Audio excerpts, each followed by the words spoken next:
আমার প্রিয় কৃষক ভাইয়েরা, আপনারা দেখছেন আপনাদের প্রিয় কৃষি বিষয়ক YouTube channel agriculture helper Bengali.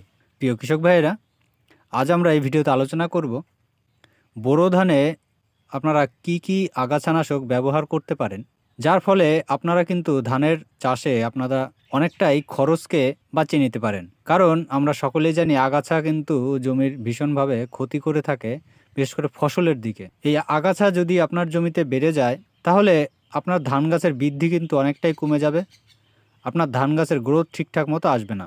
আর এই আগাছাকে যদি আপনার দমন করতে হয়, তাহলে যদি আপনি লেবারের সাহায্যে দমন করতে যান তাহলে কিন্তু অনেকটাই খরচ আপনার বেড়ে যাবে। সেই কারণে আমাদের সবসময় ধান লাগানোর পরেই আগাছাকে দমন করার জন্য আমরা বেশিরভাগ ক্ষেত্রে যেটি ব্যবহার করে থাকি সেটি হচ্ছে আগাছানাশক। তো আমরা এই বোরো ধান লাগানোর পরে কি আগাছানাশক ব্যবহার করব যেটা আমাদের ভালো কাজ দেবে বা আমরা ভালো রেজাল্ট পাবো, এবং আগাছানাশক ব্যবহার করতে হলে কোন পদ্ধতিতে ব্যবহার করতে হবে, কতটা পরিমাণে ব্যবহার করতে হবে এবং ধান লাগানোর কত দিনের মধ্যে ব্যবহার করতে হবে, এই বিষয়গুলো নিয়ে আমি আজ এই ভিডিওতে আলোচনা করব। তাই ভিডিওটি কিন্তু খুবই গুরুত্বপূর্ণ হতে চলেছে, ভিডিওটি মন দিয়ে দেখবেন। আর ভিডিওটি শুরু করার আগে এখনও যদি আপনারা আমার চ্যানেলটি সাবস্ক্রাইব না করে থাকেন তাহলে চ্যানেলটি সাবস্ক্রাইব করে পাশে থাকা বেল বাটনে ক্লিক করে অল নোটিফিকেশন অন করে নেবেন সবার প্রথম আমার চ্যানেলে নতুন নতুন ভিডিও পাওয়ার জন্য। তাহলে চলুন কৃষক ভাইরা, ভিডিওটি শুরু করা যাক। তো প্রিয় কৃষক ভাইরা, প্রথমে আসি আগাছানাশককে আপনারা কখন ব্যবহার করবেন। আগাছানাশক যদি আপনাদের ধানের জমিতে ব্যবহার করতে হয় তাহলে আমি বলবো ধান গাছ লাগানোর 3 দিনের মধ্যে আপনারা আগাছানাশককে ব্যবহার করবেন। অনেকে বলেন যে 7 দিনের মধ্যে, 10 দিনের মধ্যে, তো সেটা বোধহয় ভুল হবে। কারণ আগাছানাশক ব্যবহারের সবথেকে সঠিক সময় হলো ধান লাগানোর পরে, অর্থাৎ রোয়া করার পরে জমিতে আপনি 3 দিনের মধ্যে সেই আগাছানাশকটি যদি ব্যবহার করেন তাহলে খুব ভালো রেজাল্ট পাওয়া যায়। এবার আগাছানাশকের ব্যবহারের অনেক রকম পদ্ধতি আছে। প্রথমত, আগাছানাশক ধানের জমিতে ব্যবহারের সময় আপনাকে পর্যাপ্ত পরিমাণে জল কিন্তু অবশ্যই রাখতে হবে। কারণ জল না থাকলে আগাছানাশক কিন্তু সব জায়গায় সমানভাবে ছড়িয়ে যাবে না, যার ফলে যে জায়গাটা ডাঙা থাকবে সেই জায়গাটায় আপনার এই আগাছানাশকের কোনো কাজ হবে না। তাই পর্যাপ্ত পরিমাণে জলের ব্যবস্থা আপনাকে অবশ্যই করতে হবে। আর আগাছানাশককে আপনি 3টি পদ্ধতিতে ব্যবহার করতে পারেন আপনার ধানের জমিতে।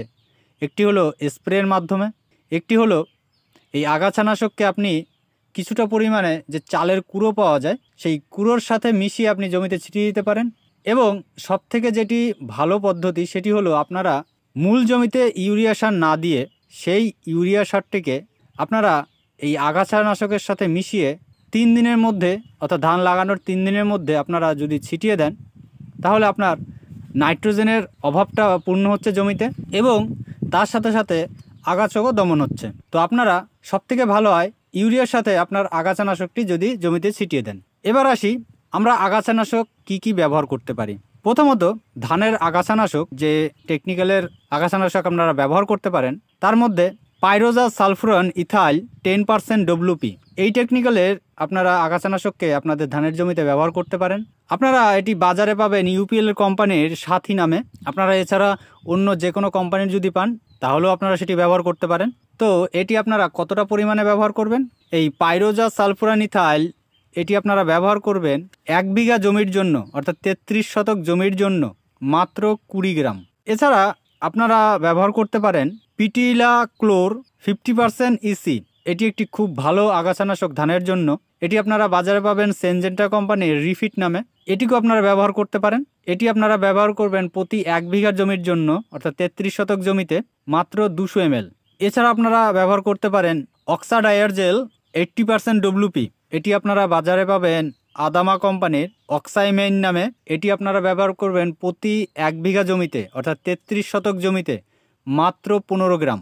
এছাড়া আরও একটি টেকনিক্যালের আপনারা আগাছানাশককে ব্যবহার করতে পারেন, সেটি হলো বুটা ক্লোর 50% EC, এটি যদি এই টেকনিক্যালের যদি আগাছানাশক আপনারা পান তাহলে আপনারা ব্যবহার করবেন 1 বিঘা জমিতে 250 ml। এবং আরেকটি টেকনিক্যালের আগাছানাশক আপনারা ব্যবহার করতে পারেন, সেটি হলো এনিলোফস 30% EC, এটিকে যদি আপনারা পান তাহলে এটিকে ব্যবহার করবেন 1 বিঘা জমিতে মাত্র 150 ml। তো প্রিয় কৃষক ভাইয়েরা, এই আগাছানাশককে সবসময় আপনারা সঠিক পরিমাণেই ব্যবহার করবেন।